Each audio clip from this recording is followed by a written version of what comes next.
ಓಂ ಶಾಂತಿ. ಮುರುಳಿ ದಿನಾಂಕ 17/12/2020. ಶಿವ ಭಗವಾನ್ ವಾಚ್.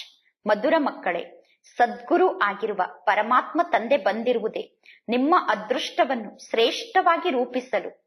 ಅಂದ ಮೇಲೆ ನಿಮ್ಮ ನಡತೆ ಬಹಳಷ್ಟು ರಾಯಲ್ ಆಗಿ ಇರಬೇಕು. ಪ್ರಶ್ನೆ: ನಾಟಕದಲ್ಲಿ ಅಂತಹ ಯಾವ ಪ್ಲಾನ್ ಫಿಕ್ಸ್ ಆಗಿದೆ? ಆದ್ದರಿಂದ ನೀವು ಯಾರ ಮೇಲೂ ದೋಷವನ್ನು ಹೊರಿಸುವಂತಿಲ್ಲ. ಯಾರನ್ನು ನೀವೀಗ ದೋಷಿಯನ್ನಾಗಿ ಮಾಡುವಂತಿಲ್ಲ. ಉತ್ತರ: ನಾಟಕದಲ್ಲಿ ಈ ಹಳೆಯ ಜಗತ್ತಿನ ವಿನಾಶಕ್ಕೋಸ್ಕರ ಪ್ಲಾನ್ ಫಿಕ್ಸ್ ಆಗಿದೆ. ಇದರಲ್ಲಿ ಯಾರ ದೋಷವೂ ಇಲ್ಲ. ಈ ಸಮಯದಲ್ಲಿ ವಿನಾಶಕ್ಕೋಸ್ಕರ ಪ್ರಕೃತಿಗೆ ಬಹಳ ಜೋರಾಗಿ ಸಿಟ್ಟು ಬಂದಿದೆ.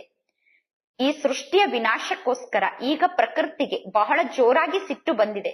4 ಕಡೆ ಭೂಕಂಪ ಆಗುತ್ತದೆ, ಮನೆಗಳು ಬೀಳುತ್ತದೆ, ನೆರೆಹಾವಳಿ ಬರುತ್ತದೆ, ಬರಗಾಲ ಬರುತ್ತದೆ. ಆದ್ದರಿಂದ ಪರಮಾತ್ಮ ತಂದೆ ಹೇಳುತ್ತಾರೆ, ಮಕ್ಕಳೇ, ಈಗ ಈ ಹಳೆಯ ಜಗತ್ತಿನಿಂದ ನೀವು ನಿಮ್ಮ ಬುದ್ಧಿಯೋಗವನ್ನು ದೂರ ಮಾಡಿಕೊಳ್ಳಿ. ಸದ್ಗುರು ಆಗಿರುವ ಪರಮಾತ್ಮ ತಂದೆಯ ಶ್ರೀಮತದಂತೆ ನಡೆಯಿರಿ. ಬದುಕಿರುವಾಗಲೇ ದೇಹಾಭಿಮಾನವನ್ನು ಬಿಟ್ಟು ಸ್ವಯಂ ಅನ್ನು ಆತ್ಮ ಎಂದು ತಿಳಿದುಕೊಂಡು ಪರಮಾತ್ಮ ತಂದೆಯನ್ನು ನೆನಪು ಮಾಡುವ ಪುರುಷಾರ್ಥವನ್ನು ಮಾಡುತ್ತಾ ಇರಿ. ಗೀತೆ: ನಾವೀಗ ಅದೇ ಮಾರ್ಗದಂತೆ ನಡೆಯಬೇಕು. ಓಂ ಶಾಂತಿ. ಯಾವ ಮಾರ್ಗದಂತೆ ನಾವೀಗ ನಡೆಯಬೇಕು? ಗುರುವಿನ ಮಾರ್ಗದಂತೆ ನಡೆಯಬೇಕು. ಗುರು ಯಾವ ಮಾರ್ಗವನ್ನು ತೋರಿಸುತ್ತಾರೋ ಆ ಮಾರ್ಗದಂತೆ ನಡೆಯಬೇಕು. ಯಾವ ಗುರುವಿನ ಮಾರ್ಗದಂತೆ ನಡೆಯಬೇಕು? ಕುಳಿತರು ನಿಂತರು ಮನುಷ್ಯರ ಬಾಯಲ್ಲಿ ವಾಹ ಗುರು ಅನ್ನುವ ಶಬ್ದ ಬರುತ್ತಿರುತ್ತದೆ. ಗುರುಗಳು ಅನೇಕರಿದ್ದಾರೆ. ವಾಹ ಗುರು ಎಂದು ಯಾರ ಮಹಿಮೆಯನ್ನು ಗಾಯನ ಮಾಡುತ್ತೀರಾ? ಸದ್ಗುರು ಅಂತೂ ಒಬ್ಬ ತಂದೆ ಆಗಿದ್ದಾರೆ. ಭಕ್ತಿ ಮಾರ್ಗದಲ್ಲಿ ಅನೇಕ ಗುರುಗಳಿದ್ದಾರೆ. ಕೆಲವು ಗುರುಗಳ ಮಹಿಮೆಯನ್ನು ಮಾಡುತ್ತಾರೆ, ಇನ್ನು ಕೆಲವು ಗುರುಗಳ ಮಹಿಮೆಯನ್ನು ಮಾಡುತ್ತಾರೆ. ಈಗ ಮಕ್ಕಳ ಬುದ್ಧಿಯಲ್ಲಿ ಜ್ಞಾನ ಇದೆ. ಸತ್ಯ ಸದ್ಗುರು ಅಂತೂ ಒಬ್ಬ ಪರಮಾತ್ಮ ತಂದೆ ಆಗಿದ್ದಾರೆ. ಆ ಸತ್ಯ ಸದ್ಗುರುವಿಗೆ ವಾಹ ವಾಹ ಎಂದು ಮಹಿಮೆಯನ್ನು ಮಾಡಲಾಗುತ್ತದೆ. ಸತ್ಯ ಸದ್ಗುರು ಇದ್ದಾರೆ ಅಂದ ಮೇಲೆ ಅವಶ್ಯವಾಗಿ ಅಸತ್ಯ ಗುರುಗಳು ಕೂಡ ಇರಲೇಬೇಕು. ಸತ್ಯ ಇರುವುದೇ ಸಂಗಮ ಯುಗದಲ್ಲಿ. ಭಕ್ತಿ ಮಾರ್ಗದಲ್ಲಿ ಸತ್ಯದ ಬಗ್ಗೆ ಮಹಿಮೆಯನ್ನು ಮಾಡುತ್ತಾರೆ. ಶ್ರೇಷ್ಠಾತಿ ಶ್ರೇಷ್ಠ ತಂದೆ ಸತ್ಯ ಆಗಿದ್ದಾರೆ. ಅವರೇ ಮುಕ್ತಿದಾತ, ಮಾರ್ಗದರ್ಶಕ ಆಗುತ್ತಾರೆ. ಈ ಸಮಯದ ಗುರುಗಳು ಗಂಗಾ ಸ್ನಾನವನ್ನು ಮಾಡಿಸಲು ಮಾರ್ಗದರ್ಶಕರಾಗುತ್ತಾರೆ ಅಥವಾ ತೀರ್ಥಯಾತ್ರೆಗೆ ಕರೆದುಕೊಂಡು ಹೋಗಲು ಮಾರ್ಗದರ್ಶಕರಾಗುತ್ತಾರೆ. ಸತ್ಯ ಸದ್ಗುರು ಈ ರೀತಿ ಸ್ಥೂಲ ಯಾತ್ರೆಯ ಮಾರ್ಗವನ್ನು ತೋರಿಸುವುದಿಲ್ಲ. ಸತ್ಯ ಸದ್ಗುರುವನ್ನು ಎಲ್ಲರೂ ನೆನಪು ಮಾಡುತ್ತಾರೆ. ಹೇ ಪತಿತ ಪಾವನ ಬನ್ನಿ ಎಂದು. ಪತಿತ ಪಾವನ ಸದ್ಗುರು ಎಂದು ಪರಮಾತ್ಮ ತಂದೆಗೆ ಕರೆಯಲಾಗುತ್ತದೆ. ಅವರೇ ನಮ್ಮನ್ನು ಪಾವನ ಮಾಡಲು ಸಾಧ್ಯ. ಲೌಕಿಕ ಗುರುಗಳು ನಮ್ಮನ್ನು ಪಾವನ ಮಾಡಲು ಸಾಧ್ಯ ಇಲ್ಲ. ಲೌಕಿಕ ಗುರುಗಳು ಎಂದೂ ಕೂಡ ನನ್ನೊಬ್ಬನನ್ನೇ ನೆನಪು ಮಾಡಿ ಎಂದು ಹೇಳಲು ಸಾಧ್ಯ ಇಲ್ಲ. ಬಲೆ ಗೀತೆಯನ್ನು ಓದುತ್ತಾರೆ, ಆದರೆ ಗೀತೆಯ ಅರ್ಥ ಸ್ವಲ್ಪ ಕೂಡ ಗೊತ್ತಿಲ್ಲ. ಒಂದು ವೇಳೆ ಗೀತೆಯ ಅರ್ಥ ಗೊತ್ತಿದ್ದರೆ ಸದ್ಗುರು ಒಬ್ಬರೇ ಇದ್ದಾರೆ ಅನ್ನುವುದು ಗೊತ್ತಿರುತ್ತಿತ್ತು. ತಮ್ಮನ್ನು ತಾವು ಗುರುಗಳು ಎಂದು ಹೇಳಿಕೊಳ್ಳುತ್ತಿರಲಿಲ್ಲ. ನಾಟಕದ ಅನುಸಾರ ಭಕ್ತಿ ಮಾರ್ಗದ ಡಿಪಾರ್ಟ್ಮೆಂಟೇ ಬೇರೆ ಆಗಿದೆ. ಭಕ್ತಿ ಮಾರ್ಗದಲ್ಲಿ ಅನೇಕ ಗುರುಗಳಿದ್ದಾರೆ, ಅನೇಕ ಭಕ್ತರಿದ್ದಾರೆ. ಇಲ್ಲಂತೂ ಪರಮಾತ್ಮ ತಂದೆ ಒಬ್ಬರೇ ಇದ್ದಾರೆ. ಈಗ ದೇವಿ ದೇವತೆಗಳು ಮೊದಲನೇ ನಂಬರ್ನಲ್ಲಿ ಬರುತ್ತಾರೆ. ಈಗ ದೇವತೆಗಳೇ ಲಾಸ್ಟ್ ನಂಬರ್ನಲ್ಲಿ ಇದ್ದಾರೆ. ಪರಮಾತ್ಮ ತಂದೆ ಬಂದು ಪುನಃ ಸತ್ಯುಗದ ರಾಜ್ಯಭಾಗ್ಯವನ್ನು ಈ ದೇವತೆಗಳಿಗೆ ನೀಡುತ್ತಾರೆ. ಅಂದ ಮೇಲೆ ಎಲ್ಲರೂ ಈಗ ಸ್ವಾಭಾವಿಕವಾಗಿ ವಾಪಸ್ ಮನೆಗೆ ಹೋಗಬೇಕು. ಆದ್ದರಿಂದ ಸರ್ವರ ಸದ್ಗತಿದಾತ ಎಂದು ಒಬ್ಬ ಪರಮಾತ್ಮ ತಂದೆಗೆ ಕರೆಯಲಾಗುತ್ತದೆ. ನೀವು ತಿಳಿದುಕೊಂಡಿದ್ದೀರಾ, ಕಲ್ಪ ಕಲ್ಪದಲ್ಲೂ ಸಂಗಮ ಯುಗದಲ್ಲಿ ದೇವಿ ದೇವತಾ ಧರ್ಮದ ಸ್ಥಾಪನೆ ಆಗುತ್ತದೆ. ನೀವು ಪುರುಷೋತ್ತಮರಾಗುತ್ತೀರಾ. ಇನ್ನು ಬೇರೆ ಯಾವ ಕೆಲಸವನ್ನು ನೀವೀಗ ಮಾಡುವುದಿಲ್ಲ. ಗಾಯನ ಕೂಡ ಇದೆ. ಗತಿ ಸದ್ಗತಿ ದಾತ ಎಂದು ಒಬ್ಬ ತಂದೆಗೆ ಕರೆಯಲಾಗುತ್ತದೆ. ಪರಮಾತ್ಮ ತಂದೆ ಗತಿ ಮತ್ತು ಸದ್ಗತಿಯನ್ನು ನೀಡುವ ಕಾರ್ಯವನ್ನು ಮಾಡುತ್ತಾರೆ. ಬೇರೆ ಯಾವ ಕಾರ್ಯವನ್ನು ಮಾಡುವುದಿಲ್ಲ. ಗತಿ ಸದ್ಗತಿ ದಾತ ಅನ್ನುವುದು ಪರಮಾತ್ಮ ತಂದೆಯ ಮಹಿಮೆಯಾಗಿದೆ. ಗತಿ ಸದ್ಗತಿ ಸಂಗಮ ಯುಗದಲ್ಲೇ ಸಿಗುತ್ತದೆ. ಅಂದರೆ ಮುಕ್ತಿ ಮತ್ತು ಜೀವನ್ ಮುಕ್ತಿ ಸಂಗಮ ಯುಗದಲ್ಲಿ ಸಿಗುತ್ತದೆ. ಸತ್ಯುಗದಲ್ಲಂತೂ ಒಂದೇ ಧರ್ಮ ಇರುತ್ತದೆ. ಇದೆಲ್ಲವೂ ತಿಳಿದುಕೊಳ್ಳುವಂತಹ ಮಾತಾಗಿದೆ. ಆದರೆ ತಿಳಿದುಕೊಳ್ಳಲು ಬುದ್ಧಿಯನ್ನು ಯಾರು ಕೊಡಬೇಕು? ನೀವೀಗ ತಿಳಿದುಕೊಂಡಿದ್ದೀರಾ. ಪರಮಾತ್ಮ ತಂದೆ ಬಂದು ಯುಕ್ತಿಯನ್ನು ತಿಳಿಸುತ್ತಾರೆ, ಶ್ರೀಮತವನ್ನು ನೀಡುತ್ತಾರೆ. ಯಾರಿಗೆ ಶ್ರೀಮತವನ್ನು ನೀಡುತ್ತಾರೆ? ಆತ್ಮರಿಗೆ ಪರಮಾತ್ಮ ತಂದೆ ಶ್ರೀಮತವನ್ನು ನೀಡುತ್ತಾರೆ. ಪರಮಾತ್ಮ ತಂದೆ ಆಗಿದ್ದಾರೆ, ಸದ್ಗುರು ಆಗಿದ್ದಾರೆ, ಟೀಚರ್ ಆಗಿದ್ದಾರೆ, ಜ್ಞಾನದ ಶಿಕ್ಷಣವನ್ನು ಕಲಿಸುತ್ತಾರೆ. ಇನ್ನು ಜಗತ್ತಿನಲ್ಲಿರುವ ಗುರುಗಳು ಭಕ್ತಿ ಮಾಡುವುದನ್ನು ಕಲಿಸುತ್ತಾರೆ. ಪರಮಾತ್ಮ ತಂದೆ ನೀಡುವ ಜ್ಞಾನದಿಂದ ನಮಗೆ ಸದ್ಗತಿ ಸಿಗುತ್ತದೆ. ನಾವು ಈ ಹಳೆಯ ಜಗತ್ತಿನಿಂದ ವಾಪಸ್ ಮನೆಗೆ ಹೋಗುತ್ತೇವೆ. ಈಗ ನಿಮ್ಮ ಸನ್ಯಾಸ ಬೇಹದ್ದಿನ ಸನ್ಯಾಸ ಆಗಿದೆ. ಪರಮಾತ್ಮ ತಂದೆ ತಿಳಿಸಿದ್ದಾರೆ, ಈಗ ನಿಮ್ಮ 84 ಜನ್ಮದ ಚಕ್ರ ಪೂರ್ಣ ಆಯಿತು. ಈಗ ಈ ಹಳೆಯ ಜಗತ್ತು ಸಮಾಪ್ತಿ ಆಗಲೇಬೇಕು. ಹೇಗೆ ಯಾರಿಗಾದರೂ ರೋಗ ಬಂದಿದ್ದರೆ, ಸೀರಿಯಸ್ ಆಗಿತ್ತು ಅಂದರೆ ಎಲ್ಲರೂ ಹೇಳುತ್ತಾರೆ, ಈಗ ಇವರು ಈ ಶರೀರವನ್ನು ತ್ಯಾಗ ಮಾಡಿ ಹೋಗುತ್ತಾರೆ. ಅಂದ ಮೇಲೆ ಇವರನ್ನು ನಾವೇಕೆ ನೆನಪು ಮಾಡಬೇಕು ಎಂದು ಹೇಳುತ್ತಾರೆ. ಶರೀರ ಸಮಾಪ್ತಿಯಾಗುತ್ತದೆ. ಇನ್ನು ಆತ್ಮ ಹೋಗಿ ಇನ್ನೊಂದು ಶರೀರವನ್ನು ಧಾರಣೆ ಮಾಡಿಕೊಳ್ಳುತ್ತದೆ. ಸಾಯುತ್ತಿರುವ ವ್ಯಕ್ತಿಗಳ ಬಗ್ಗೆ ಭರವಸೆ ಸಮಾಪ್ತಿಯಾಗುತ್ತದೆ. ಬಂಗಾಳದಲ್ಲಿ ಯಾವಾಗ ಸಾಯುತ್ತಿರುವ ವ್ಯಕ್ತಿಯನ್ನು ನೋಡುತ್ತಾರೋ, ರೋಗಿ ವ್ಯಕ್ತಿಯನ್ನು ನೋಡುತ್ತಾರೋ, ಅವರ ಬಗ್ಗೆ ಭರವಸೆ ಸಮಾಪ್ತಿಯಾಗಿತ್ತು ಅಂದರೆ ಅವರನ್ನು ಗಂಗಾ ನದಿಗೆ ಕರೆದುಕೊಂಡು ಹೋಗಿ ಆ ನೀರಿನಲ್ಲಿ ಮುಳುಗಿಸಿ ಬಿಡುತ್ತಾರೆ. ಪ್ರಾಣ ಶರೀರದಿಂದ ಹೊರಟು ಹೋಗಬೇಕು, ಆ ರೀತಿ ನೀರಿನಲ್ಲಿ ಮುಳುಗಿಸುತ್ತಾರೆ.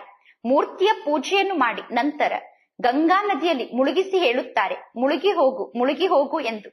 ಈಗ ನಿಮಗೆ ಗೊತ್ತಿದೆ, ಈ ಸಂಪೂರ್ಣ ಹಳೆಯ ಜಗತ್ತೇ ಈಗ ಮುಳುಗಿ ಹೋಗುತ್ತದೆ. ನೆರೆಹಾವಳಿ ಬರುತ್ತದೆ, ಬೆಂಕಿ ಹತ್ತುತ್ತದೆ, ಹಸಿವಿನಿಂದ ಮನುಷ್ಯರು ಸಾಯುತ್ತಾರೆ. ಈಗ ಈ ಎಲ್ಲಾ ಪರಿಸ್ಥಿತಿ ಬರುತ್ತದೆ. ಭೂಕಂಪದಲ್ಲಿ ಎಷ್ಟೊಂದು ಮನೆಗಳು ಬೀಳುತ್ತದೆ. ಈ ಸಮಯದಲ್ಲಿ ಪ್ರಕೃತಿಗೆ ಸಿಟ್ಟು ಬರುತ್ತದೆ.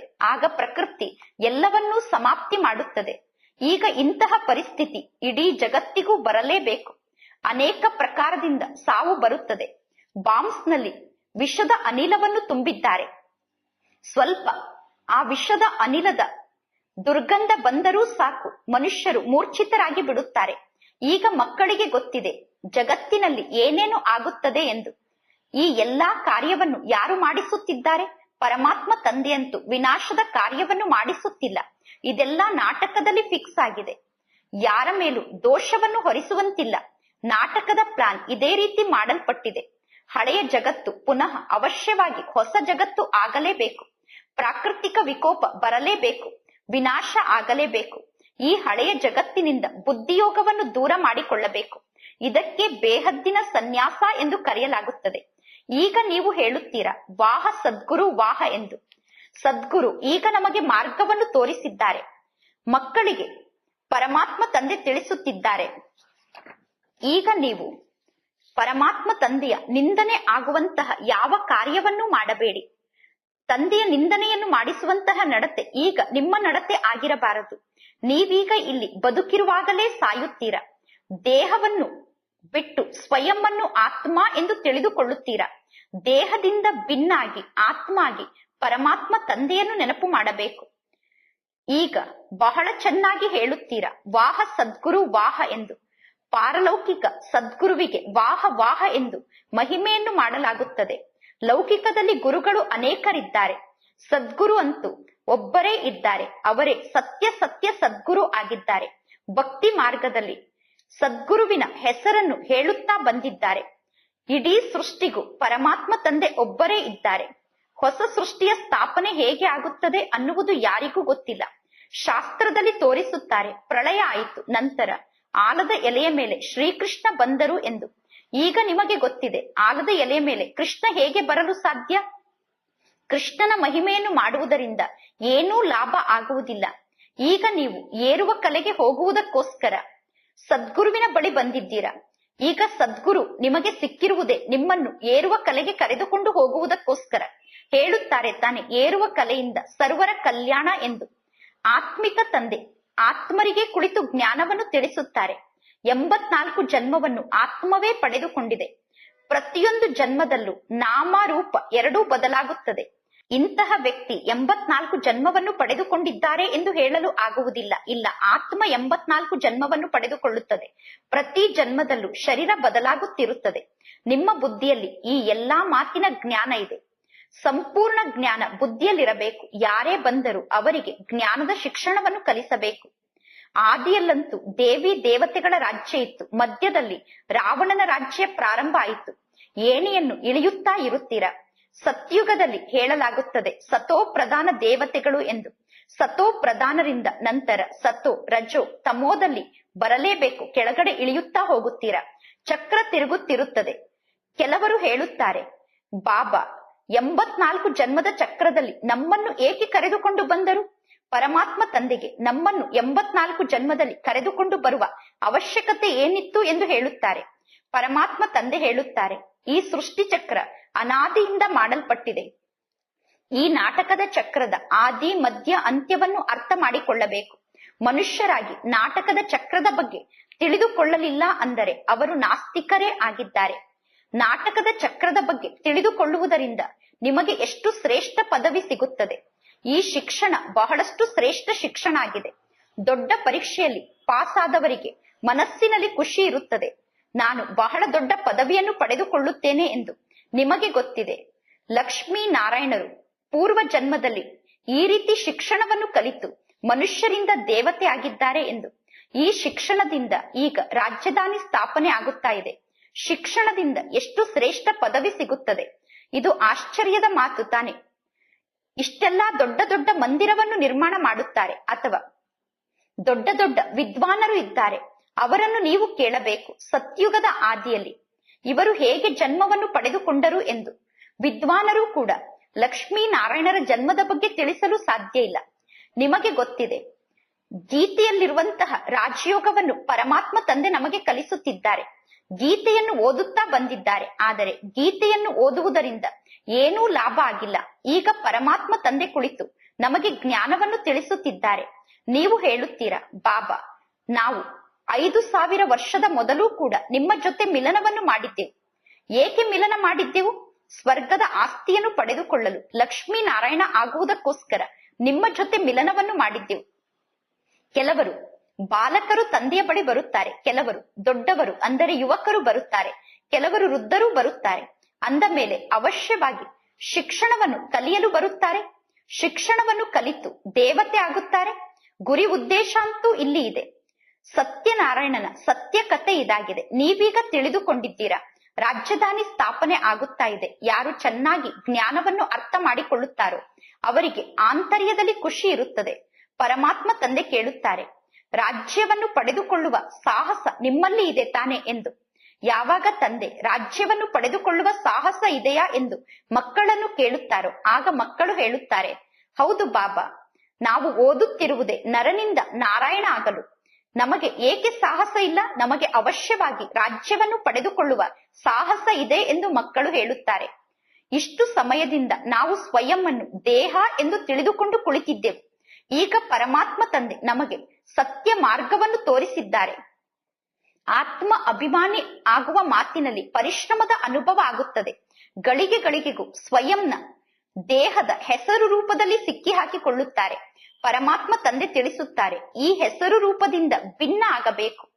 ಈಗ ಆತ್ಮಕ್ಕೆ ಹೆಸರಂತೂ ಇದೆ ತಾನೆ. ಪರಮಾತ್ಮ ತಂದೆ ಸರ್ವಶ್ರೇಷ್ಠ ಪರಮ ಪಿತ ಆಗಿದ್ದಾರೆ.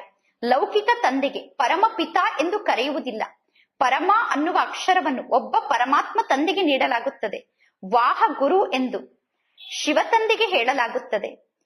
ಸಿಖ್ಖರು ಈ ಮಾತನ್ನು ಅರ್ಥ ಮಾಡಿಕೊಳ್ಳಲು ಸಾಧ್ಯ. ನೀವು ಸಿಖ್ ಜನರಿಗೂ ಕೂಡ ಗುರು ಯಾರು ಎಂದು ತಿಳಿಸಬಹುದು. ಗ್ರಂಥ್ ಸಾಹೇಬ್ನಲ್ಲಿ ಸದ್ಗುರುವಿನ ಸಂಪೂರ್ಣ ವರ್ಣನೆ ಇದೆ. ಬೇರೆ ಯಾವ ಶಾಸ್ತ್ರದಲ್ಲೂ ಅಷ್ಟೊಂದು ವರ್ಣನೆ ಇಲ್ಲ. ಗ್ರಂಥ್ ಸಾಹೇಬ್ನಲ್ಲಿ, ಸಿಖ್ ಧರ್ಮದ ಗ್ರಂಥದಲ್ಲಿ ಸದ್ಗುರುವಿನ ಬಗ್ಗೆ ಸಂಪೂರ್ಣ ವರ್ಣನೆ ಇದೆ. ಜಪ್ ಸಾಹೇಬ್ ಸುಖ್ಮಾನಿ ಎಂದು ಹೇಳುತ್ತಾರೆ. ಸಾಹೇಬ್ನ ಜಪವನ್ನು ಮಾಡಿ ಆಗ ಸುಖ ಸಿಗುತ್ತದೆ ಎಂದು ಹೇಳುತ್ತಾರೆ. 2 ಅಕ್ಷರ ಬಹಳ ಮುಖ್ಯ ಆಗಿದೆ. ಪರಮಾತ್ಮ ತಂದೆ ಹೇಳುತ್ತಾರೆ, ಮಾಲೀಕ ಆಗಿರುವ ನನ್ನನ್ನು ನೆನಪು ಮಾಡಿ, ಸಾಹೇಬ್ ಆಗಿರುವ ನನ್ನನ್ನು ನೆನಪು ಮಾಡಿ, ಆಗ ನಿಮಗೆ 21 ಜನ್ಮಕ್ಕೋಸ್ಕರ ಸುಖ ಸಿಗುತ್ತದೆ. 21 ಜನ್ಮಕ್ಕೋಸ್ಕರ ಸುಖವನ್ನು ಪಡೆದುಕೊಳ್ಳಬೇಕು ಅಂದರೆ ಮಾಲೀಕನನ್ನು ನೆನಪು ಮಾಡಬೇಕು. ಇಲ್ಲಿ ಗೊಂದಲಕ್ಕೊಳಗಾಗುವ ಮಾತೇ ಇಲ್ಲ. ಪರಮಾತ್ಮ ತಂದೆ ಬಹಳ ಸಹಜ ರೂಪದಲ್ಲಿ ಜ್ಞಾನವನ್ನು ತಿಳಿಸುತ್ತಾರೆ. ಎಷ್ಟೊಂದು ಹಿಂದೂಗಳು ಟ್ರಾನ್ಸ್ಫರ್ ಆಗಿ ಸಿಖ್ ಧರ್ಮಕ್ಕೆ ಸೇರಿಕೊಂಡು ಸಿಖ್ಖರಾಗಿದ್ದಾರೆ. ನೀವು ಮನುಷ್ಯರಿಗೆ ಮಾರ್ಗವನ್ನು ತೋರಿಸುವುದಕ್ಕೋಸ್ಕರ ಎಷ್ಟೊಂದು ಚಿತ್ರವನ್ನು ನಿರ್ಮಾಣ ಮಾಡಿಸುತ್ತೀರಾ. ಎಷ್ಟು ಸಹಜವಾಗಿ ಮಾರ್ಗವನ್ನು ತೋರಿಸಬಹುದು. ನೀವು ಆತ್ಮ ಆಗಿದ್ದೀರಾ, ನಂತರ ಭಿನ್ನ ಭಿನ್ನ ಧರ್ಮದಲ್ಲಿ ಬಂದಿದ್ದೀರಾ. ಇದು ವಿಭಿನ್ನ ಧರ್ಮದ ವೃಕ್ಷ ಆಗಿದೆ. ಕ್ರೈಸ್ತನ ಆತ್ಮ ಹೇಗೆ ಈ ಸೃಷ್ಟಿಗೆ ಬರುತ್ತದೆ ಅನ್ನುವುದು ಬೇರೆ ಯಾರಿಗೂ ಗೊತ್ತಿಲ್ಲ. ಪರಮಾತ್ಮ ತಂದೆ ತಿಳಿಸಿದ್ದಾರೆ, ಹೊಸ ಆತ್ಮಕ್ಕೆ ಯಾವುದೇ ಕರ್ಮದ ಲೆಕ್ಕಾಚಾರ ಇರಲು ಸಾಧ್ಯ ಇಲ್ಲ. ಶಿಕ್ಷೆಯನ್ನು ಅನುಭವ ಮಾಡಲು ಕ್ರೈಸ್ತನ ಆತ್ಮ ಯಾವ ವಿಕರ್ಮವನ್ನೂ ಮಾಡಿಲ್ಲ. ಕ್ರೈಸ್ತನ ಸತೋ ಪ್ರಧಾನ ಆತ್ಮ ಪರಮಧಾಮದಿಂದ ಈ ಸೃಷ್ಟಿಗೆ ಬಂದಿರುತ್ತದೆ. ಆದರೆ ಕ್ರೈಸ್ತನ ಆತ್ಮ ಯಾರ ಶರೀರದಲ್ಲಿ ಪ್ರವೇಶವನ್ನು ಮಾಡುತ್ತದೆಯೋ ಅವರನ್ನು ಶಿಲುಬೆಗೆ ಏರಿಸುತ್ತಾರೆ. ಕ್ರೈಸ್ತನನ್ನು ಶಿಲುಬೆಗೆ ಏರಿಸುವುದಿಲ್ಲ. ಕ್ರೈಸ್ತನ ಆತ್ಮ ಹೋಗಿ ಇನ್ನೊಂದು ಜನ್ಮವನ್ನು ಪಡೆದುಕೊಂಡು ಒಳ್ಳೆಯ ಪದವಿಯನ್ನು ಪಡೆದುಕೊಳ್ಳುತ್ತದೆ. ಪೋಪ್ನ ಚಿತ್ರ ಕೂಡ ಇದೆ. ಈ ಸಮಯದಲ್ಲಿ ಇಡೀ ಜಗತ್ತು 1 ಪೈಸೆಗೂ ಬೆಲೆ ಇಲ್ಲದಂತಹ ಜಗತ್ತಾಗಿದೆ. ನೀವು ಕೂಡ ಮೊದಲು 1 ಪೈಸೆಗೂ ಬೆಲೆ ಇಲ್ಲದಂತಹ ಆತ್ಮ ಆಗಿದ್ದೀರಿ. ಈಗ ನೀವು ಬೆಲೆ ಬಾಳುವಂತಹ ಆತ್ಮ ಆಗುತ್ತಿದ್ದೀರಾ. ಈ ರೀತಿ ತಿಳಿದುಕೊಳ್ಳಬೇಡಿ. ಯಾರ ಬಳಿ ಬಹಳಷ್ಟು ಆಸ್ತಿ ಇದೆಯೋ ಅವರು ತಮ್ಮ ಮಕ್ಕಳಿಗೆ, ತಮ್ಮ ವಾರಸುದಾರರಿಗೆ ಎಲ್ಲವನ್ನು ಅನುಭವ ಮಾಡಲಿ ಎಂದು ಬಿಟ್ಟು ಹೋಗುತ್ತಾರೆ ಎಂದು ತಿಳಿದುಕೊಳ್ಳಬೇಡಿ. ಯಾರ ವಾರಸುದಾರರು ಏನನ್ನೂ ಅನುಭವ ಮಾಡಲು ಸಾಧ್ಯ ಇಲ್ಲ. ಯಾರಿಗೂ ಆಸ್ತಿ ಸಿಗುವುದಿಲ್ಲ. ನೀವೀಗ ನಿಮ್ಮ ಕೈಯನ್ನು ತುಂಬಿಕೊಂಡು ಹೋಗುತ್ತೀರಾ. ಉಳಿದ ಎಲ್ಲಾ ಮನುಷ್ಯರು ಖಾಲಿ ಕೈಯಲ್ಲಿ ಹೋಗುತ್ತಾರೆ. ನೀವೀಗ ಕೈಯನ್ನು ತುಂಬಿಕೊಂಡು ಹೋಗುವುದಕ್ಕೋಸ್ಕರ, ಭರ್ಪೂರಾಗಿ ಹೋಗುವುದಕ್ಕೋಸ್ಕರ ಈ ಶಿಕ್ಷಣವನ್ನು ಓದುತ್ತಿದ್ದೀರಾ. ನಿಮಗೆ ಗೊತ್ತಿದೆ, ಯಾರು ಕಲ್ಪದ ಮೊದಲು ಈ ಜ್ಞಾನವನ್ನು ಪಡೆದುಕೊಳ್ಳಲು ಬಂದಿದ್ದರೋ ಅವರೇ ಬರುತ್ತಾರೆ. ಸ್ವಲ್ಪ ಜ್ಞಾನವನ್ನು ಕೇಳಿದರೂ ಕೂಡ ಸ್ವರ್ಗಕ್ಕೆ ಬರುತ್ತಾರೆ. ಎಲ್ಲರೂ ಒಟ್ಟಿಗೆ ಬಂದು ತಂದೆಯನ್ನು ನೋಡಲು ಸಾಧ್ಯ ಇಲ್ಲ. ಅನೇಕ ಪ್ರಜೆಗಳು ತಯಾರಾಗುತ್ತಾರೆ. ಇಷ್ಟೆಲ್ಲಾ ಪ್ರಜೆಗಳನ್ನು ಪರಮಾತ್ಮ ತಂದೆ ಕೂಡ ನೋಡುವುದಿಲ್ಲ. ಇಷ್ಟೆಲ್ಲಾ ಪ್ರಜೆಗಳನ್ನು ತಂದೆ ಒಟ್ಟಿಗೆ ನೋಡಲು ಸಾಧ್ಯ ಇಲ್ಲ. ಸ್ವಲ್ಪ ಜ್ಞಾನವನ್ನು ಕೇಳಿದರೂ ಕೂಡ ಪ್ರಜೆಗಳು ತಯಾರಾಗುತ್ತಾ ಹೋಗುತ್ತಾರೆ. ಎಷ್ಟು ಜನ ಪ್ರಜೆಗಳು ತಯಾರಾಗಿದ್ದಾರೆ ಎಂದು ಲೆಕ್ಕ ಮಾಡಲು ಸಾಧ್ಯ ಇಲ್ಲ. ಈಗ ಮಕ್ಕಳಾದ ನೀವು ಪರಮಾತ್ಮ ತಂದೆಯ ಸೇವೆಯಲ್ಲಿ ಉಪಸ್ಥಿತ ಆಗಿದ್ದೀರಾ. ಪರಮಾತ್ಮ ತಂದೆ ಕೂಡ ಸೇವೆಯಲ್ಲಿ ಉಪಸ್ಥಿತ ಆಗಿದ್ದಾರೆ. ಸೇವೆಯನ್ನು ಮಾಡದೆ ಪರಮಾತ್ಮ ತಂದೆಗೆ ಇರಲು ಸಾಧ್ಯ ಇಲ್ಲ. ಪ್ರತಿದಿನ ಬೆಳಗ್ಗೆ ಸೇವೆಯನ್ನು ಮಾಡುವುದಕ್ಕೋಸ್ಕರ ತಂದೆ ಈ ಸೃಷ್ಟಿಗೆ ಬರುತ್ತಾರೆ. ಸತ್ಸಂಗಗಳು ಕೂಡ ಬೆಳಗ್ಗೆ ಸಮಯದಲ್ಲೇ ನಡೆಯುತ್ತದೆ. ಆ ಸಮಯದಲ್ಲಿ ಎಲ್ಲರಿಗೂ ಬಹಳಷ್ಟು ಸಮಯ ಇರುತ್ತದೆ. ಬೆಳಗ್ಗಿನ ಸಮಯದಲ್ಲಿ ಎಲ್ಲರೂ ಫ್ರೀಯಾಗಿ ಇರುತ್ತಾರೆ. ಪರಮಾತ್ಮ ತಂದೆ ಹೇಳುತ್ತಾರೆ, ಮಕ್ಕಳೇ, ನೀವು ಬೆಳಗ್ಗೆ ಬೇಗ ಮನೆಯಿಂದ ಸೆಂಟರ್ಗೆ ಬರಬಾರದು. ರಾತ್ರಿ ಲೇಟ್ ಆದ ನಂತರ ಕೂಡ ನೀವು ಸೆಂಟರ್ಗೆ ಬರಬಾರದು. ಅಂದರೆ ಬೆಳಗ್ಗಿನ ಸಮಯದಲ್ಲಿ ಇನ್ನೂ ಕತ್ತಲಿರುವಾಗ ನೀವು ಮನೆಯಿಂದ ಸೆಂಟರ್ಗೆ ಬರಬಾರದು. ಬಹಳ ರಾತ್ರಿ ಆದಾಗಲೂ ಕೂಡ ನೀವು ಮನೆಯಿಂದ ಸೆಂಟರ್ಗೆ ಬರಬಾರದು. ಏಕೆಂದರೆ ದಿನ ಪ್ರತಿದಿನ ಕಳೆದಂತೆ ಜಗತ್ತು ಬಹಳಷ್ಟು ಕೆಡುತ್ತಾ ಹೋಗುತ್ತದೆ. ಆದ್ದರಿಂದ ಪರಮಾತ್ಮ ತಂದೆ ಗಲ್ಲಿಯಲ್ಲೂ ಸೆಂಟರ್ ಅನ್ನು ತೆರೆಯಿರಿ ಎಂದು ಹೇಳುತ್ತಾರೆ. ಎಲ್ಲರಿಗೂ ಸೆಂಟರ್ ಬಹಳ ಸಮೀಪದಲ್ಲೇ ಇರಬೇಕು. ಮನೆಯಿಂದ ಹೊರಗಡೆ ಬಂದರೆ ಸಾಕು, ಸೆಂಟರ್ ಸಿಕ್ಕಿ ಬಿಡಬೇಕು. ಅಷ್ಟು ಸಹಜವಾಗಿ ಸೆಂಟರ್ಗೆ ಬರಲು ಸಾಧ್ಯ ಆಗಬೇಕು. ಅದಕ್ಕೋಸ್ಕರ ಓಣಿಯಲ್ಲೂ ಸೆಂಟರ್ ಅನ್ನು ತೆರೆಯಬೇಕು. ಆಗ ನಿಮ್ಮ ಸಂಖ್ಯೆ ವೃದ್ಧಿ ಆಗುತ್ತಾ ಹೋಗುತ್ತದೆ. ಯಾವಾಗ ನಿಮ್ಮ ಸಂಖ್ಯೆ ವೃದ್ಧಿ ಆಗುತ್ತದೆಯೋ ಆಗ ನಿಮ್ಮ ರಾಜಧಾನಿ ಸ್ಥಾಪನೆ ಆಗುತ್ತದೆ. ಪರಮಾತ್ಮ ತಂದೆ ಎಷ್ಟು ಸಹಜ ರೂಪದಲ್ಲಿ ಜ್ಞಾನವನ್ನು ತಿಳಿಸುತ್ತಾರೆ. ರಾಜಯೋಗದ ಮೂಲಕ ರಾಜ್ಯದ ಸ್ಥಾಪನೆಯನ್ನು ನೀವೀಗ ಮಾಡುತ್ತಿದ್ದೀರಾ. ಇಡೀ ಜಗತ್ತಂತೂ ಸತ್ಯುಗದಲ್ಲಿ ಇರುವುದಿಲ್ಲ. ಎಷ್ಟೊಂದು ಜನ ಪ್ರಜೆಗಳು ತಯಾರಾಗುತ್ತಿದ್ದಾರೆ. ಮಾಲೆಯಂತೂ ತಯಾರಾಗಲೇಬೇಕು. ಮುಖ್ಯವಾಗಿ ಯಾರು ಬಹಳಷ್ಟು ಸೇವೆಯನ್ನು ಮಾಡಿ ಅನೇಕರನ್ನು ತಮ್ಮ ಸಮಾನ ಮಾಡಿಕೊಳ್ಳುತ್ತಾರೋ ಅವರೇ ಮಾಲೆಯ ಮಣಿ ಆಗುತ್ತಾರೆ. ಮನುಷ್ಯರು ಮಾಲೆಯನ್ನು ಜಪ ಮಾಡುತ್ತಾರೆ, ಆದರೆ ಮಾಲೆಯ ಅರ್ಥ ಅವರಿಗೆ ಗೊತ್ತಿಲ್ಲ. ಬಹಳಷ್ಟು ಗುರುಗಳು ಮಾಲೆಯನ್ನು ಜಪ ಮಾಡಿ ಎಂದು ಮಾಲೆಯನ್ನು ಕೊಡುತ್ತಾರೆ. ಏಕೆಂದರೆ ಬುದ್ಧಿ ಮಾಲೆಯ ಜೊತೆಗೆ ಜೋಡಣೆ ಆಗಿರಲಿ, ಬೇರೆ ಯಾವ ಕಡೆ ಬುದ್ಧಿ ಅಲೆದಾಡಬಾರದು ಎಂದು. ಕಾಮ ಮಹಾಶತ್ರು ಆಗಿದೆ. ದಿನ ಪ್ರತಿದಿನ ಕಳೆದಂತೆ ಕಾಮ ವಿಕಾರ ಇನ್ನೂ ಜಾಸ್ತಿ ಆಗುತ್ತಾ ಹೋಗುತ್ತದೆ. ವಿಕಾರಕ್ಕೆ ವಶ ಆಗಿ ಮನುಷ್ಯರು ಇನ್ನೂ ತಪ್ಪನ್ನು ಮಾಡುತ್ತಾ ಹೋಗುತ್ತಾರೆ. ತಮೋ ಪ್ರಧಾನ ಆಗುತ್ತಾ ಹೋಗುತ್ತಾರೆ. ಇಡೀ ಜಗತ್ತೇ ಬಹಳಷ್ಟು ಕೊಳಕಾಗಿದೆ.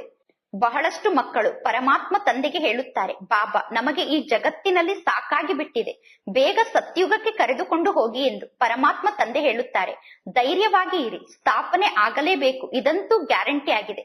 ನಾನು ನಿಮ್ಮನ್ನು ಕರೆದುಕೊಂಡು ಹೋಗುವುದು ಕೂಡ ಗ್ಯಾರಂಟಿ ಆಗಿದೆ. ಮಕ್ಕಳಿಗೆ ತಿಳಿಸಲಾಗಿದೆ, ಆತ್ಮರಾದ ನೀವು ಪರಮಧಾಮದಿಂದ ಬಂದಿದ್ದೀರಾ. ಪುನಃ ಪರಮಧಾಮಕ್ಕೆ ವಾಪಸ್ ಹೋಗಬೇಕು. ಪುನಃ ಪಾತ್ರವನ್ನು ಮಾಡಲು ಈ ಸೃಷ್ಟಿಗೆ ಬರುತ್ತೀರಾ. ಅಂದ ಮೇಲೆ ಪರಮಧಾಮವನ್ನು ನೆನಪು ಮಾಡಬೇಕು. ಪರಮಾತ್ಮ ತಂದೆ ಹೇಳುತ್ತಾರೆ, ತಂದೆಯಾದ ನನ್ನೊಬ್ಬನನ್ನೇ ನೆನಪು ಮಾಡಿ, ಆಗ ನಿಮ್ಮ ವಿಕರ್ಮ ವಿನಾಶ ಆಗುತ್ತದೆ. ನೀವೀಗ ಎಲ್ಲರಿಗೂ ಈ ಸಂದೇಶವನ್ನು ನೀಡಬೇಕು. ಜಗತ್ತಿನಲ್ಲಿರುವ ಬೇರೆ ಯಾವ ಧರ್ಮಸ್ಥಾಪಕರು ಸಂದೇಶವನ್ನು ನೀಡುವ ಮೆಸೆಂಜರ್ ಅಲ್ಲ. ಏಕೆಂದರೆ ಅವರು ಮುಕ್ತಿಧಾಮದಿಂದ ಕೆಳಗಡೆ ಕರೆದುಕೊಂಡು ಬರುತ್ತಾರೆ. ಅವರು ಆತ್ಮರನ್ನು ಈ ಸೃಷ್ಟಿಗೆ ಕರೆದುಕೊಂಡು ಬಂದ ನಂತರ ಅವರು ಏಣಿಯನ್ನು ಇಳಿಯಲೇಬೇಕು. ಅನ್ಯ ಧರ್ಮಸ್ಥಾಪಕರು ಈ ಸೃಷ್ಟಿಗೆ ಬಂದ ನಂತರ ಅವರೂ ಕೂಡ ಏಣಿಯನ್ನು ಇಳಿಯಲೇಬೇಕು. ಅವರ ಹಿಂದೆ ಬಂದಂತಹ ಆ ಧರ್ಮದ ಆತ್ಮರೂ ಕೂಡ ಏಣಿಯನ್ನು ಇಳಿಯಲೇಬೇಕು. ಯಾವಾಗ ಎಲ್ಲರೂ ಸಂಪೂರ್ಣ ತಮೋ ಪ್ರಧಾನ ಆಗುತ್ತಾರೋ ಆಗ ಪರಮಾತ್ಮ ತಂದೆ ಬಂದು ಎಲ್ಲರನ್ನೂ ಸತೋ ಪ್ರಧಾನ ಮಾಡುತ್ತಾರೆ. ಪರಮಾತ್ಮ ತಂದೆ ಹೇಳುತ್ತಾರೆ, ನಿಮಗೋಸ್ಕರ ಇಡೀ ಸೃಷ್ಟಿಯಲ್ಲಿರುವ ಎಲ್ಲಾ ಆತ್ಮರು ವಾಪಸ್ ಪರಮಧಾಮಕ್ಕೆ ಹೋಗಬೇಕು. ಏಕೆಂದರೆ ನಿಮಗೋಸ್ಕರ ಹೊಸ ಜಗತ್ತು ಸ್ಥಾಪನೆ ಆಗಬೇಕು. ಅದೇ ರೀತಿ ನಾಟಕ ಮಾಡಲ್ಪಟ್ಟಿದೆ ಅಂದ ಮೇಲೆ ಮಕ್ಕಳಿಗೆ ಎಷ್ಟೊಂದು ನಶೆ ಇರಬೇಕು. ಒಳ್ಳೆಯದು. ಮಧುರಾತಿ ಮಧುರ ಅಗಲಿ ಹೋಗಿ ಮರಳಿ ಸಿಕ್ಕಿರುವ ಮಕ್ಕಳ ಪ್ರತಿ ಮಾತ್ಪಿತಾ ಬಾಪ್ತಾದರವರ ನೆನಪು, ಪ್ರೀತಿ ಹಾಗೂ ಸುಪ್ರಭಾತ. ಆತ್ಮಿಕ ಮಕ್ಕಳಿಗೆ ಆತ್ಮಿಕ ತಂದೆಯ ನಮಸ್ತೆ. ಆತ್ಮಿಕ ತಂದೆಗೆ ಆತ್ಮಿಕ ಮಕ್ಕಳ ನೆನಪು, ಪ್ರೀತಿ ಹಾಗೂ ನಮಸ್ತೆ ನಮಸ್ತೆ ನಮಸ್ತೆ. ಧಾರಣೆಗೋಸ್ಕರ ಮುಖ್ಯ ಸಾರ. ಫಸ್ಟ್ ಪಾಯಿಂಟ್, ಈ ದೇಹದ ಹೆಸರು ರೂಪದಿಂದ ಭಿನ್ನಾಗಿ ಆತ್ಮ ಅಭಿಮಾನಿ ಆಗಬೇಕು. ಸದ್ಗುರುವಿನ ನಿಂದನೆ ಆಗುವಂತಹ ನಡತೆ ನಮ್ಮ ನಡತೆ ಆಗಿರಬಾರದು. ನಮ್ಮ ನಡತೆಯಿಂದ ಸದ್ಗುರುವಿನ ನಿಂದನೆ ಆಗಬಾರದು. ಸೆಕೆಂಡ್ ಪಾಯಿಂಟ್, ಮಾಲೆಯ ಮಣಿ ಆಗುವುದಕ್ಕೋಸ್ಕರ ಅನೇಕರನ್ನು ತಮ್ಮ ಸಮಾನ ಮಾಡಿಕೊಳ್ಳುವಂತಹ ಸೇವೆಯನ್ನು ಮಾಡಬೇಕು. ಆಂತರ್ಯದಲ್ಲಿ ಖುಷಿಯಿಂದ ಇರಬೇಕು. ಅದಕ್ಕೋಸ್ಕರ ರಾಜ್ಯವನ್ನು ಪಡೆದುಕೊಳ್ಳಲು ಶಿಕ್ಷಣವನ್ನು ಓದಬೇಕು. ರಾಜ್ಯವನ್ನು ಪಡೆದುಕೊಳ್ಳಲು ಶಿಕ್ಷಣವನ್ನು ಓದುತ್ತಿದ್ದೇವೆ ಅನ್ನುವ ಖುಷಿ ಸದಾ ಆಂತರ್ಯದಲ್ಲಿ ಇರಬೇಕು. ಈ ಶಿಕ್ಷಣದಿಂದ ನಾವು ನರನಿಂದ ನಾರಾಯಣ ಆಗುತ್ತೇವೆ ಅನ್ನುವ ಖುಷಿ ಸದಾ ಆಂತರ್ಯದಲ್ಲಿ ಇರಬೇಕು. ವರದಾನ, ಕಲ್ಯಾಣಕಾರಿ ವೃತ್ತಿಯ ಮೂಲಕ ಸೇವೆಯನ್ನು ಮಾಡುವಂತಹ ಸರ್ವ ಆತ್ಮರ ಆಶೀರ್ವಾದಕ್ಕೆ ಅಧಿಕಾರಿ ಆಗಿ ಕಲ್ಯಾಣಕಾರಿ ವೃತ್ತಿಯಿಂದ ಸೇವೆಯನ್ನು ಮಾಡಿ ಸರ್ವ ಆತ್ಮರ ಆಶೀರ್ವಾದಕ್ಕೆ ಅಧಿಕಾರಿಯಾಗಿ ಕಲ್ಯಾಣಕಾರಿ ವೃತ್ತಿಯ ಮೂಲಕ ಸೇವೆಯನ್ನು ಮಾಡುವುದು ಅಂದರೆ ಸರ್ವ ಆತ್ಮರ ಆಶೀರ್ವಾದವನ್ನು ಪಡೆದುಕೊಳ್ಳುವುದಾಗಿದೆ. ಸರ್ವ ಆತ್ಮರ ಆಶೀರ್ವಾದವನ್ನು ಪಡೆದುಕೊಳ್ಳಲು ಸಾಧನ ಕಲ್ಯಾಣಕಾರಿ ವೃತ್ತಿಯಿಂದ ಸೇವೆಯನ್ನು ಮಾಡುವುದಾಗಿದೆ. ನಾನು ವಿಶ್ವ ಕಲ್ಯಾಣಕಾರಿ ಅನ್ನುವ ಗುರಿ ಯಾವಾಗ ಮನಸ್ಸಿನಲ್ಲಿ ಇರುತ್ತದೆಯೋ ಆಗ ನಮ್ಮ ಮೂಲಕ ಯಾವುದೇ ಅಕಲ್ಯಾಣದ ಕರ್ತವ್ಯ ನಡೆಯಲು ಸಾಧ್ಯ ಇಲ್ಲ. ಯಾರಲ್ಲಿ ಎಂತಹ ಧಾರಣೆ ಇರುತ್ತದೆಯೋ ಅವರ ಮೂಲಕ ಅಂತಹ ಕರ್ತವ್ಯ ನಡೆಯುತ್ತದೆ. ಒಂದು ವೇಳೆ ನಮ್ಮ ಕಾರ್ಯದ ನೆನಪಿತ್ತು ಅಂದರೆ ನಾವು ಸದಾ ದಯಾಹೃದಯಿಗಳು, ಮಹಾದಾನಿಗಳು ಆಗಿ ಇರುತ್ತೇವೆ. ಪ್ರತಿ ಹೆಜ್ಜೆಯಲ್ಲೂ ಕಲ್ಯಾಣಕಾರಿ ವೃತ್ತಿಯಿಂದ ವ್ಯವಹಾರವನ್ನು ಮಾಡುತ್ತೇವೆ. ಆಗ ನನ್ನತನಕ್ಕೆ ನಾವು ವಶ ಆಗುವುದಿಲ್ಲ. ನನ್ನದು ಅನ್ನುವುದು ಆಗ ಬರುವುದಿಲ್ಲ. ನಿಮಿತ್ತ ನಾನು ಅನ್ನುವ ಮಾತು ನೆನಪಿರುತ್ತದೆ. ಇಂತಹ ಸೇವಾದಾರಿಗಳಿಗೆ ಸೇವೆಯ ರಿಟರ್ನ್ ನಲ್ಲಿ ಸರ್ವ ಆತ್ಮರ ಆಶೀರ್ವಾದ ಪ್ರಾಪ್ತಿಯಾಗುತ್ತದೆ. ಅವರು ಸರ್ವ ಆತ್ಮರ ಆಶೀರ್ವಾದವನ್ನು ಪಡೆದುಕೊಳ್ಳಲು ಅಧಿಕಾರಿಗಳಾಗುತ್ತಾರೆ. ಸರ್ವ ಆತ್ಮರ ಆಶೀರ್ವಾದದ ಅಧಿಕಾರ ಸೇವಾದಾರಿ ಆತ್ಮರಿಗೆ ಪ್ರಾಪ್ತಿಯಾಗುತ್ತದೆ. ಶ್ಲೋಗನ್, ಸಾಧನಗಳ ಆಕರ್ಷಣೆ ಸಾಧನೆಯನ್ನು ಖಂಡಿತ ಮಾಡಿಬಿಡುತ್ತದೆ. ನಮ್ಮ ತಪಸ್ಸು ಸಾಧನೆ ಖಂಡಿತ ಆಗಬಾರದು ಅಂದರೆ ಸಾಧನಗಳಿಗೆ ಆಕರ್ಷಿತ ಆಗಬಾರದು. ಒಳ್ಳೆಯದು. ಓಂ ಶಾಂತಿ.